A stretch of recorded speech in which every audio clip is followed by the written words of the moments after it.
कि आज़ादी चाहिए। अगर मैं सच में बता दूं आज़ादी चाहिए तो आप लोग ऑन एयर कर सकेंगे इसको? हाँ, क्यों नहीं। हम तो कभी भी इस तरह का हिडन नहीं रखते हैं। हम तो जो बात को कहते हैं हम तो इसी तरह बयान ही उसी तरह चलाते हैं जिस तरह आप बिल्कुल। कहेंगे।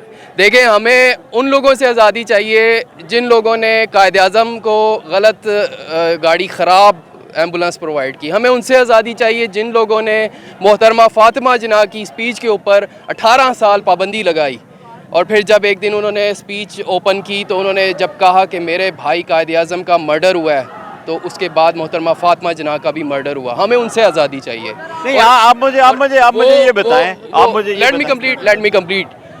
देखिए, इदारों के अंदर काली भेड़ें बैठी हुई हैं, ये पूरी कौम को पता लग गया है, एक्सपोज हो गए हैं।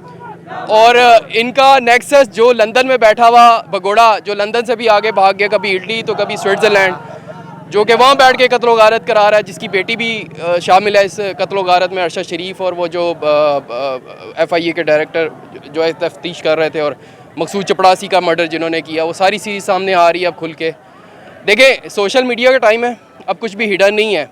आप खुल के पूछें, मैं खुद खुल के बताऊंगा, ठीक है, कि जिन जिन इदारों में जो जो काली भेड़ें हैं उनका एहतसाब होना चाहिए। और ये आप ये समझते हैं कि मौजूदा जो आर्मी चीफ आए हैं, आप जो मौजूदा आर्मी चीफ आए हैं, आप क्या समझते हैं कि जो पिछले आर्मी चीफ थे, अब ये जो कमान की तब्दीली हुई है, इससे हालात कोई बदलेंगे या वैसे ही रहेगा? हमें उम्मीद रखनी चाहिए अच्छे की, क्योंकि अल्लाह ताला ने कहा है कि हमेशा मुझसे अच्छी उम्मीद रखें तो आगे अल्लाह ताला उसके समर देते हैं। ठीक है, कोशिश हम करते रहे हैं। 75 साल इस कौम ने बड़ी तकलीफ़ उठाई है।